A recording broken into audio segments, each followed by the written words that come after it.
প্রিয় দর্শক, মানচিত্র নিয়মিত আয়োজন কথোপকথন। আজকে স্টেট অফ হরমুজ নিয়ে গত কয়েক মাস ধরে যে উত্তেজনা চলছিল, সেখানে এমন একটি খবর সামনে এসেছে যা গোটা মধ্যপ্রাচ্যের পরিস্থিতি নতুন দিকে ঘুরিয়ে দিতে পারে। খবরটি হলো আমেরিকা আর ইরানের মধ্যে হরমুজ প্রণালী নিয়ে একটা বড় সমঝোতার ঘোষণা আজ যে কোনো মুহূর্তে হতে পারে। আর সেই সমঝোতা হলে বিশ্বের সবচেয়ে গুরুত্বপূর্ণ সমুদ্রপথটি আবার খুলে যেতে পারে। কিন্তু বিষয়টা শুধু একটা সমুদ্রপথ খোলা বা বন্ধ থাকার মধ্যে সীমাবদ্ধ নয়। এর পিছনে রয়েছে সামরিক চাপ, রয়েছে ডোনাল্ড ট্রাম্পের শেষ হুঁশিয়ারি, আর রয়েছে এমন একটা হিসাব যেখানে এই যুদ্ধ কিছু কোম্পানির জন্য রীতিমতো সোনার খনি হয়ে দাঁড়িয়েছে। আজকের এই আলোচনায় আমরা তিনটে জিনিস পরিষ্কার করব। সমঝোতায় ঠিক কি থাকছে, ইরান আসলে এখান থেকে কি পাচ্ছে, আর হরমুজ বন্ধ থাকায় সবচেয়ে বেশি লাভ কার হয়েছে। প্রথমে মূল খবরটাই শুনুন। গতকাল 5ই আগস্টের মধ্যরাতে প্রকাশিত রিপোর্ট অনুযায়ী আমেরিকা আর ইরান 60 দিনের একটি অন্তর্বর্তী চুক্তি চূড়ান্ত করার একেবারে কাছাকাছি পৌঁছে গেছে। বলা হচ্ছে এর আনুষ্ঠানিক ঘোষণাও হয়ে যেতে পারে। বিশ্বের প্রায় সব বড় বড় সংবাদ সংস্থা আর নিউজ চ্যানেল ইতিমধ্যে এই খবরটাকে তাদের প্রধান খবর হিসাবে সব জায়গায় তুলে ধরেছে। এখন সব যদি পরিকল্পনা অনুযায়ী এগোয়, তাহলে আগামী 60 দিনের জন্য, অর্থাৎ 2 মাসের জন্য হরমুজ প্রণালীতে একটা নতুন ব্যবস্থা চালু হয়ে যাবে। এখন এই ব্যবস্থাটা ঠিক কেমন সেটা একটু বুঝুন। রিপোর্ট অনুযায়ী পারস্য উপসাগরে ঢোকার সময় জাহাজগুলো ইরানের নিয়ন্ত্রণে থাকা সুমারি রুট ব্যবহার করবে, আর হরমুজ থেকে বেরিয়ে আসার যে রাস্তা, সেই সময় জাহাজগুলো ব্যবহার করবে ওমানের জুবি রুট। তবে সেই চলাচলের সমন্বয়ও হবে ইরানের সঙ্গে, অর্থাৎ ভিতরে ঢোকার পথ এক আর বেরোনোর পথ আর এক। ঢোকার পথে ইরানের নিয়ন্ত্রণ, বেরোনোর পথে ওমানের রুট। এখানে আর একটা গুরুত্বপূর্ণ শর্ত রয়েছে। বলা হয়েছে এই 60 দিনে কোনো জাহাজের কাছ থেকে কোনো টোল বা ট্রানজিট ফি নেওয়া হবে না, মানে 1 পয়সাও নয়। আর সবচেয়ে বড় কথা, রিপোর্ট বলছে আগামী 30 দিনের মধ্যে সমুদ্রের ভিতরে যে মাইন পেতে রাখা হয়েছিল, অর্থাৎ বারুদি সুড়ঙ্গ, সেগুলো সরানোর কাজও শুরু হবে। কেন?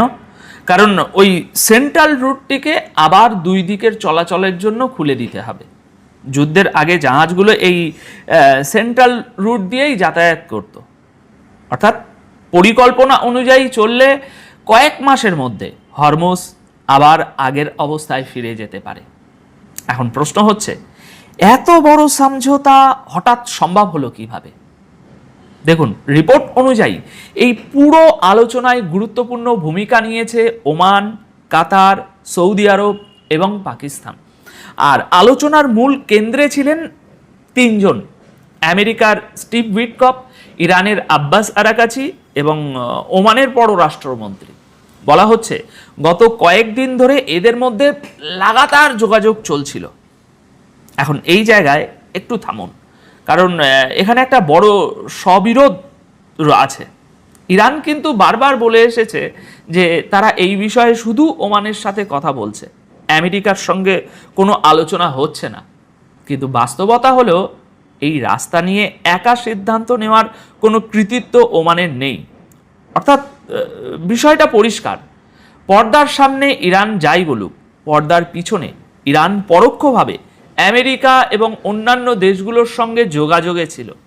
আর ঠিক এই কারণেই এর পরের তথ্যটা আরও গুরুত্বপূর্ণ। দর্শক বন্ধুরা, রিপোর্ট অনুযায়ী ইরানের সর্বোচ্চ নেতা এবং সুপ্রিম ন্যাশনাল সিকিউরিটি কাউন্সিল এই অন্তর্বর্তী ব্যবস্থাটাকে ইতিমধ্যে অনুমোদন দিয়ে দিয়েছে। অর্থাৎ এটা কোনো নিচু স্তরের আলোচনা মোটেই নয়। ইরানের সর্বোচ্চ পর্যায় থেকে এতে সবুজ সংকেত এসেছে। এখন এই ঘোষণা যদি আজ সত্যি হয়ে যায়, তাহলে কয়েক মাস ধরে যুদ্ধের সবচেয়ে বড় কারণ হয়ে থাকা হরমুজ প্রণালীতে প্রথমবারের মতো শান্তির দিকে একটা বড় পদক্ষেপ দেখা যাবে। কিন্তু এখানে একটা কথা মাথায় রাখতে হবে আপনাদের সকলকে। এটি মাত্র 60 দিনের একটা অন্তর্বর্তী ব্যবস্থা। এরপর কি হবে সেটা ঠিক করবে পরবর্তী আলোচনা এবং দুপক্ষের আচরণের উপর। এবার সেই প্রশ্নটাই আসি, যেটা আপনাদের মনেও নিশ্চয়ই ইতিমধ্যে আসছে, যে ভাই ইরান এই সমঝোতা থেকে তাহলে কি পাচ্ছে? হরমুজ তো খুলে যাচ্ছে, উত্তর রুট ইরানের হবে, দক্ষিণ রুট ওমানের, কোনো ট্রানজিট ফি নেই, কোনো টোল নেই, আর বললে মাইনও সরানো হবে। তাহলে ইরানের প্রাপ্তি কোথায় ভাই? দেখুন, আপাতত একটাই উত্তর সামনে আসছে, ইরানের উপর বড় কোনো হামলা হবে না। মানে যে বড় হামলার আশঙ্কাটা তৈরি হয়েছিল সেটা আপাতত সরে যাচ্ছে। ইরান নিজে যদি আজ এই সমঝোতার কথা স্বীকার করে, তখন তারা হয়তো নিজেই বলবে যে আর কি কি তারা পেতে চলেছে। কিন্তু এই মুহূর্তে প্রকাশ্যে ইরানের জন্য এটুকুই লাভ হিসাবে দেখানো হচ্ছে। এখন আসা যাক পরিস্থিতির আর একটা দিকে। সমঝোতার ঘোষণা হওয়ার আগেই ডোনাল্ড ট্রাম্প ইরানকে শেষ হুঁশিয়ারি দিয়ে রেখেছেন, একদম লেটেস্ট বয়ান, যা আমি আপনাদের জানাইনি। গতকাল 5ই আগস্টের রিপোর্ট অনুযায়ী ট্রাম্প স্পষ্ট বলেছেন, ইরান যদি নিজের কথা থেকে পিছিয়ে যায় তাহলে আমেরিকা এমন হামলা করবে যে হরমুজ যে কোনো পরিস্থিতিতেই খুলে যাবে। ট্রাম্প বলেছেন, ইরান যদি আবার মুখ ঘুরিয়ে নেয় তাহলে তাকে অত্যন্ত শক্তিশালী স্ট্রাইকের মুখে পড়তে হবে, আর ইরান সেটা ভালো করেই জানে। তিনি আরও একবার বলেছেন, ইরান কোনো অবস্থাতেই পারমাণবিক অস্ত্র হাতে পেতে পারে না, আর সমঝোতা ব্যর্থ হলে আমেরিকার হাতে স্ট্রাইক ছাড়া আর কোনো বিকল্প থাকবে না। ট্রাম্পের দাবি, হরমুজ খুব শীঘ্রই খুলে যাবে, আর যদি না খোলে তাহলে খুব কঠোর হামলা হবে এবং তারপর হরমুজ যেভাবেই হোক খুলবে। এখন এই বক্তব্যের অর্থটা বুঝুন, কি বোঝাতে চেয়েছেন ট্রাম্প? ডোনাল্ড ট্রাম্প আবারও ঠিক সেটাই করছেন যেটার জন্য তিনি পরিচিত। প্রথমে হুমকি, তারপর সমঝোতার কথা। একদিকে আলোচনা এখনো চলছে, ঘোষণাও হতে পারে, অন্যদিকে ট্রাম্প আগেভাগেই পরিষ্কার করে দিয়েছেন যে সমঝোতা ভাঙলে পরের ধাপটা হবে আবার মিসাইল আর বোমা বর্ষণের। আর এখানেই আসল ঝুঁকিটা, কারণ তেমন কিছু হলে ভাই ইরানও তো পাল্টা একই কাজ করবে, তাই না? আমেরিকার ঘাঁটিগুলোর দিকে মিসাইল যাবে, গোটা অঞ্চলে আবার সেই আগুন, যুদ্ধ, ধোঁয়া, বোমা সব ফিরে আসবে। সারাক্ষণ সাইরেন বাজবে, জিনিসপত্রের দাম, তেলের দাম সব বাড়তি, একের পর এক অ্যালার্ট মেসেজ। সাধারণ মানুষের জীবন আবার কঠিন হয়ে পড়বে। কিন্তু এখানেই পরিস্থিতি মনে হচ্ছে এবার বদলে যাচ্ছে দর্শক বন্ধুরা, কারণ এবার ইরানের দিক থেকেও এই প্রথমবার ইতিবাচক ইঙ্গিত এসেছে। শুনুন, রিপোর্ট অনুযায়ী ইরানের পররাষ্ট্র মন্ত্রণালয়ের মুখপাত্র ইসমাইল বাঘে বলেছেন, হরমুজ প্রণালীতে নিরাপদ শিপিং ব্যবস্থা নিয়ে ওমানের সঙ্গে আলোচনা ইতিবাচক দিকে এগোচ্ছে। তিনি বলেছেন, টেকনিক্যাল এবং রাজনৈতিক দুই স্তরেই দুই দেশ লাগাতার যোগাযোগে রয়েছে, আর তাদের চেষ্টা হলো এমন একটা শিপিং ব্যবস্থা তৈরি করা যেখানে ইরান ও ওমান দুই পক্ষেরই অধিকার এবং নিরাপত্তা যে স্বার্থ, এই দুটোই সুরক্ষিত থাকে।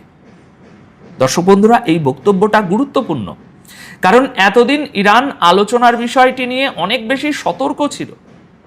আর অন্যদিকে রিপোর্ট বলছে, গত কয়েকদিনে ট্রাম্পের বিশেষ দূত স্টিভ উইটকফ, ইরানের পররাষ্ট্রমন্ত্রী আব্বাস আরাকাচি এবং ওমানের পররাষ্ট্রমন্ত্রী বদর আল বুসাইদির মধ্যে একাধিকবার ফোনে কথা হয়েছে।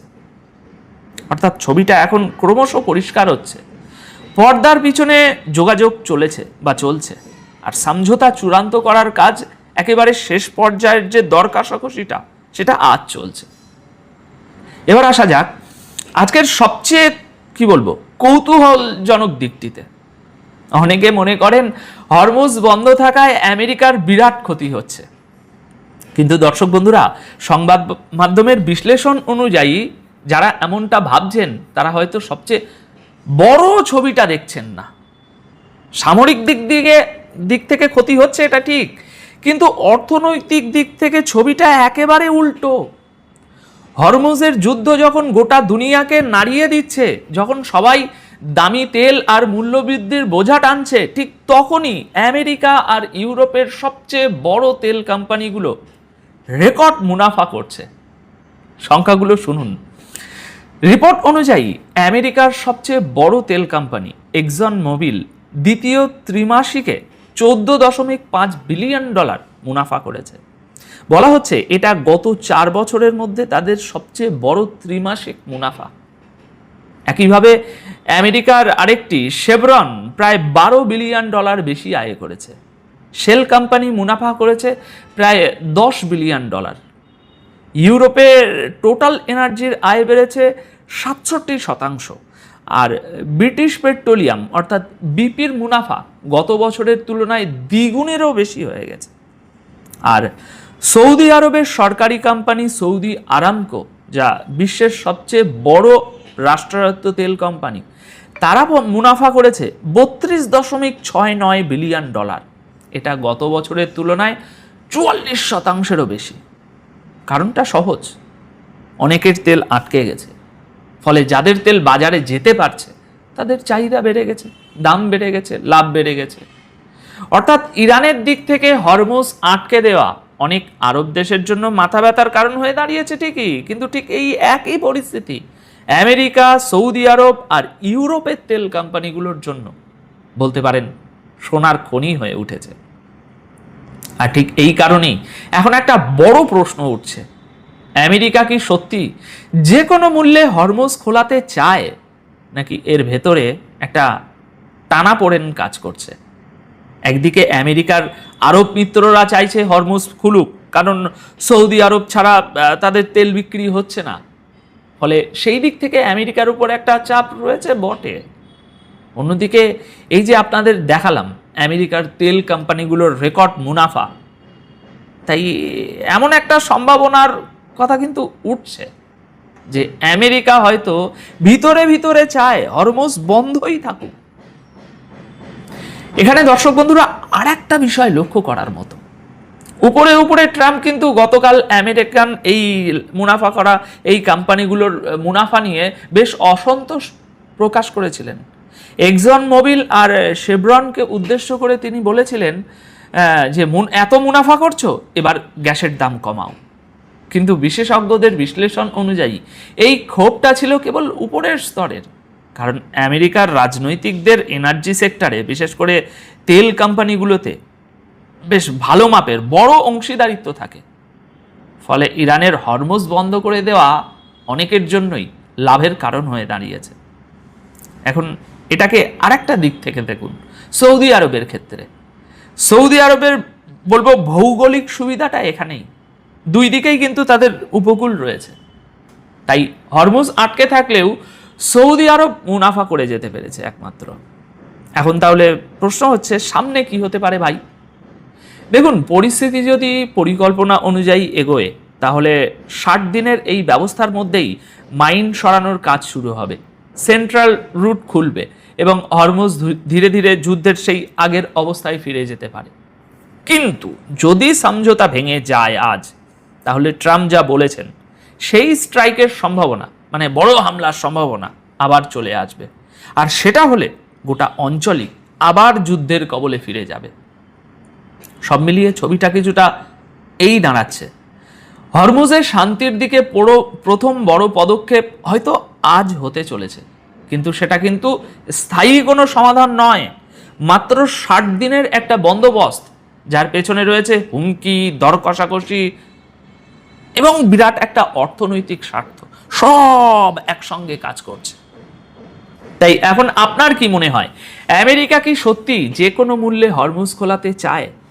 সুপ্রিয় দর্শক, আসসালামু আলাইকুম। আপনাদের সবাইকে স্বাগত জানাচ্ছি টক উইথ সিরাজের এখনকার আলোচনা। আপনাদের সঙ্গে আছি আমি সিরাজুল ইসলাম। দর্শক, অবশেষে পাকিস্তান, তুরস্ক এবং সৌদি আরবের মধ্যে সামরিক চুক্তি সই হয়েছে। এই চুক্তি সই করার পর তুরস্ক বলেছে যে কোনো নির্দিষ্ট দেশকে লক্ষ্য করে এই সামরিক চুক্তি হয়নি, আর সৌদি আরব বলছে যে 3 দেশের মধ্যে নিরাপত্তা সহযোগিতাই হবে মূল লক্ষ্য। একই সাথে তুরস্ক জানিয়েছে ভবিষ্যতে আঞ্চলিক কোনো দেশ যদি এই জোটে যোগ দিতে চায় তারাও পারবে। সবচেয়ে বড় প্রশ্ন হয়ে দাঁড়িয়েছে এই জোট মধ্যপ্রাচ্যে কি প্রভাব ফেলবে এবং দক্ষিণ এশিয়ায় কি ধরনের প্রভাব ফেলতে পারে, কারণ পাকিস্তান এই জোটে আছে। ভারত এই ব্যাপারে কি বলছে, এটি একটা গুরুত্বপূর্ণ বিষয়। আর এই চুক্তি এখন জরুরি হয়ে পড়লো কেন? তিন দেশ যে চুক্তি করলো, তাহলে কি আমেরিকা এই মধ্যপ্রাচ্য অঞ্চলে যেভাবে নিরাপত্তা দিয়ে আসছিল সেই নিরাপত্তা কি এখন তারা দিতে পারছে না, অথবা আমেরিকার নিরাপত্তা ব্যবস্থার উপরে কি বিশেষ করে সৌদি আরবের আস্থা নেই? সুপ্রিয় দর্শক, এই প্রশ্নগুলো সামনে রেখেই আমরা আজকের ভিডিওতে আলোচনা করব। আশা করি শেষ পর্যন্ত আপনারা সবাই সঙ্গে থাকবেন। আর ভিডিও ভালো লাগলে লাইক, কমেন্ট, শেয়ার করবেন এবং চ্যানেলটি সাবস্ক্রাইব করে সাথেই থাকবেন। দর্শক, চলুন বিস্তারিত আলোচনায় যাই। বিস্তারিত আলোচনার শুরুতে কি একটা তথ্য দিয়ে দিই আপনাদেরকে। সেটি হচ্ছে যে চুক্তি হলো, এই তিন দেশের আসলে সামরিক সক্ষমতা কত, তারা যে চুক্তি করলো, তারা চুক্তি করে কতদূর কি করতে পারবে। এই চুক্তির খুব গুরুত্বপূর্ণ একটা ক্লজ আছে, কথা আছে, একদম ঠিক নেটো জোটের যে আর্টিকেল 5, নেটো জোটের আর্টিকেল 5-এ বলা হয়েছে, যদি এই জোটভুক্ত দেশের কোনো একটি দেশ আক্রান্ত হয় বা কোনো একটি দেশ হামলার শিকার হয়, তাহলে জোটের যত সদস্য তারা প্রত্যেকে মনে করবে যে আমাদের উপর হামলা হয়েছে এবং সবাই একসাথে আক্রমণকারী বা হামলাকারী দেশের বিরুদ্ধে যুদ্ধ করবে। এই যে সৌদি আরব, পাকিস্তান এবং তুরস্কের মধ্যে যে চুক্তি হলো, এই চুক্তির একটা ক্লজ আছে ঠিক একই রকমের, যে একটি দেশ আক্রান্ত হলে বাকি দুই দেশও মনে করবে যে তারাও আক্রান্ত হয়েছে, হামলা শিকার হয়েছে, তারা যুদ্ধ করবে। তাহলে মধ্যপ্রাচ্যের যে চলমান পরিস্থিতি, এই ব্যাপারে এই জোট কি করবে এবং কি হবে জোটের ভূমিকা, সেটা কিন্তু একটা বড় প্রশ্ন। তো যে কথা বলছিলাম আমি শুরুতে, এই জোটের সামগ্রিক শক্তি, তিন দেশ যে মিলল, তাতে শক্তির মাত্রাটা কি হলো, সেই শক্তির একটা ফিরিস্তি আমি আপনাদেরকে দিই, তালিকা দিই, তারপরে বাকি আলোচনায় যায়। সর্বপ্রথম কথা হচ্ছে, এই জোটের অন্যতম প্রধান সদস্য দেশ তুরস্ক। তুরস্ক হচ্ছে নেটো জোটের একমাত্র মুসলিম সদস্য দেশ এবং নেটো জোটের সদস্য হওয়ার কারণে নেটো জোটের বিভিন্ন ধরনের সামরিক সরঞ্জাম, প্রশিক্ষণ, মহড়া, এগুলোর অভিজ্ঞতা তুরস্কের আছে। প্লাস তুরস্ক হচ্ছে নেটো জোটের অন্যতম বৃহত্তম সামরিক বাহিনীর অধিকারী। এই দুই দেশের মোট ভৌগোলিক যে সীমানা, এই তিন দেশের যে সীমানা, পাকিস্তান, তুরস্ক এবং সৌদি আরব, তিন দেশের যে আয়তন, তাতে 40 লাখ বর্গ কিলোমিটার।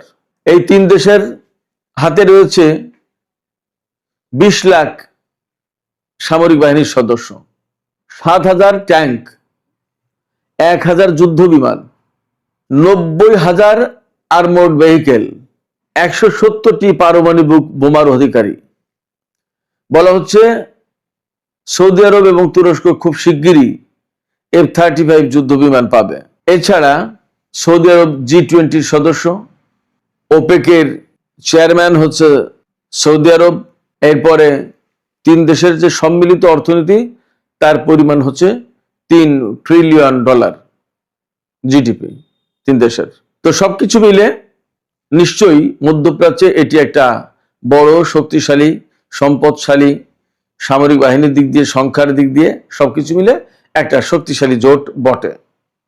প্রশ্ন হচ্ছে, এই জোট এখন কেন দরকার হলো? মধ্যপ্রাচ্যের যুদ্ধ চলছে, আমেরিকা ইরান যুদ্ধ, তার সাথে কুয়েত, বাহরাইন, সৌদি আরব, কাতার, সংযুক্ত আরব আমিরাত, জর্দান, ইসরায়েল, অনেকগুলো দেশের একটা সম্পর্ক আছে কোনো না কোনো ভাবে। ইরাক এবং ইয়েমেনও এই যুদ্ধের সাথে কোনো না কোনো ভাবে জড়িত। লেবাননের যে প্রতিরোধকামী সংগঠন হিজবুল্লাহ, তারাও জড়িত। সেক্ষেত্রে এই সময় এই জোট কেন গঠন হলো, সেটা কিন্তু একটা বড় প্রশ্ন। সবচেয়ে বড় যে প্রশ্ন তোলা হচ্ছে সেটি হচ্ছে যে এই যুদ্ধের ভেতরে এই জোট গঠন করা হলো, তাহলে সৌদি আরব বিশেষ করে আমেরিকার নিরাপত্তা ব্যবস্থার উপর কি ভরসা করতে পারছে না, অথবা আমেরিকা কি মধ্যপ্রাচ্যের দেশগুলোকে, বিশেষ করে সৌদি আরবকে কি নিরাপত্তা দিতে পারছে না? এটা কিন্তু একটা গুরুত্বপূর্ণ প্রশ্ন। এই প্রশ্নটাই সবচেয়ে বড় হয়ে দেখা দিচ্ছে। তাহলে যদি আমেরিকা না পারে, তাহলে সেই জায়গাটা দখল করলো কি পাকিস্তান এবং তুরস্ক কিনা? নাকি এই যুদ্ধের পরে যেহেতু ইরান একটা বৃহৎ বড় শক্তি, আঞ্চলিক পরাশক্তি হিসেবে আবির্ভূত হতে যাচ্ছে, সেই শক্তির সাথে ভারসাম্য করার জন্য সৌদি আরব, তুরস্ক এবং পাকিস্তান তারা একটা জোট করলো। সৌদি আরব এই পলিটিক্সটা করলো কিনা, আমেরিকা সৌদি আরবকে দিয়ে এই কাজটা করালো কিনা, সেটা একটা প্রশ্ন।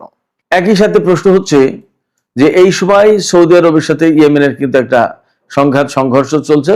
গত 12 বছর ধরে এই সংঘাত চলে আসছে। এখন সাম্প্রতিক দিনে কিন্তু ইয়েমেনের সাথে সৌদি আরবের সরাসরি যুদ্ধ হচ্ছে মাঝে মাঝে।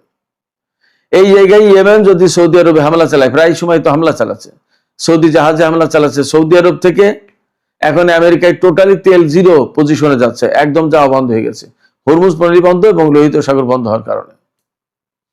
তাহলে পরিস্থিতিটা কি দাঁড়ালো? সৌদি আরবের সাথে যখন ইয়েমেনের যুদ্ধ চলছে, তাহলে কি তুরস্ক এবং পাকিস্তান ইয়েমেনের বিরুদ্ধে যুদ্ধে জড়িয়ে যাবে? কি দাঁড়াবে পরিস্থিতি? এটা কিন্তু একটা বড় প্রশ্ন। এছাড়া আঞ্চলিক ক্ষেত্রে যে প্রভাব পড়তে পারে সেটা হচ্ছে যে এই জোট যেহেতু তিনটাই সুন্নি দেশ, তাহলে এই তিনটা দেশ কি ইরানের বিরুদ্ধে আলটিমেটলি কখনো দাঁড়াবে কিনা, সেটা একটা প্রশ্ন। আবার আরেকটা প্রশ্ন হচ্ছে তুরস্কের সাথে কাতারের সম্পর্ক আছে। আবার কাতারের সাথে সৌদি আরবের সম্পর্ক কিন্তু অত ভালো না। আপনারা সবাই জানেন যে 2017 সালে কাতারের উপরে কিন্তু সৌদি আরব, বাহরাইন, সংযুক্ত আরব আমিরাত এবং মিশর অবরোধ আরোপ করেছিল কাতারের উপরে। তার নেতৃত্ব দিয়েছিল সৌদি আরব। সেই সৌদি আরবের সাথে তুরস্কের চুক্তি হচ্ছে এই যে ত্রিপক্ষীয় চুক্তি, অথচ কাতার কিন্তু তুরস্কের খুবই ঘনিষ্ঠ মিত্র।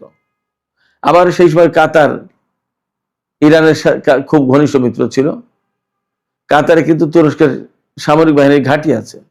আবার সাংবাদিক জামাল খাশোগিকে হত্যার ব্যাপারে তুরস্কে সৌদি কনসুলেটে এই ঘটনা ঘটেছিল। জামাল খাশোগিকে হত্যা করা হয়েছিল এবং যেহেতু তুরস্কে হয়েছিল, সেই সময় কিন্তু তুরস্কের সাথে সৌদি আরবের প্রচন্ড রকমের খারাপ সম্পর্ক ছিল, প্রচন্ড রকমের সম্পর্ক খারাপ হয়েছিল। সেই সম্পর্ক ওভারকাম করে এখন তুরস্ক, সৌদি আরব এবং পাকিস্তান এই যে জোট করছে, আসলে কেন, ব্যাপারটা কি? এত তিক্ততা বাদ রেখে এখন নতুন করে চুক্তির কারণ কি, জোটের কারণ কি? অনেকগুলো প্রশ্ন আছে। এবার শুধু সৌদি আরব নিরাপত্তার অভাব বোধ করছে এমনটি তো নয়। বাহরাইন থেকে, কাতার থেকে, কুয়েত থেকে, বিভিন্ন জায়গা থেকে কিন্তু এরই মধ্যে আমেরিকা যুদ্ধ বিমান, সেনা অনেক কিছু প্রত্যাহার করেছে। তাহলে সেই সমস্ত দেশের কি হবে? তারা কার সাথে জোট করবে এবং সেই সম্ভাব্য জোটের কি অবস্থা দাঁড়াবে? নাকি এই সমস্ত দেশ এই সৌদি জোটেই যুক্ত হবে? অনেক প্রশ্ন আছে। পাকিস্তান, তুরস্ক, সৌদি আরব সবাই বলছে যে সুনির্দিষ্ট কোনো দেশকে লক্ষ্য করে না, তবে এখানে পাকিস্তানের সবচেয়ে বেশি দায়িত্ব। যেহেতু পাকিস্তানের সাথে ইরানের সীমান্ত রয়েছে এবং ইরান আমেরিকা যুদ্ধের ব্যাপারে পাকিস্তান যেহেতু একদম ফ্রন্ট লাইনে থেকে কূটনৈতিক তৎপরতা চালিয়েছে এবং তার একটা বিরাট অবস্থান তৈরি হয়েছে, সেই জায়গা থেকে সৌদি আরব, তুরস্ক এদের ভেতরে ব্যালেন্স করার জন্য অবশ্যই পাকিস্তানের এখানে থাকার বা পাকিস্তানের এখানে থাকার বিশেষ গুরুত্ব আছে। এই জোটে পাকিস্তানের থাকার একটা বিশেষ গুরুত্ব বহন করে। এপাশে সোমালিয়াকে কেন্দ্র করে পাকিস্তান এবং তুরস্কের অবস্থান আছে। তাহলে সামগ্রিকভাবে মধ্যপ্রাচ্যে এটি কি ইসরায়েলের বিরুদ্ধে কোনো জোট হলো, নাকি ভারতের বিরুদ্ধেও জোট হলো, নাকি ইরানের বিরুদ্ধে জোট হলো, নাকি আসলে কি হবে? এটা কিন্তু অনেক প্রশ্ন। তবে ভারত বলেছে যে তারা গভীরভাবে পর্যবেক্ষণ করছে এই জোটের ব্যাপারটা। অবশ্য ভারতের কেউ কেউ এরই মধ্যে প্রতিক্রিয়া ব্যক্ত করে বলেছে যে বোকা নরেন্দ্র মোদী সরকার ইরান আমেরিকা ইসরায়েল যুদ্ধে ইসরায়েলকে সমর্থন করতে গিয়ে বা ইসরায়েলের পক্ষ নেয়ার কারণে এখন মধ্যপ্রাচ্যে বিরাট একটা বড় জোট, যারা আলটিমেটলি ভারতের বিরুদ্ধে অবস্থান নেবে, ভারতের বিরুদ্ধে কাজ করবে। কারণ তুরস্ক এবং পাকিস্তান দুই দেশের সাথেই ভারতের সম্পর্ক ভালো।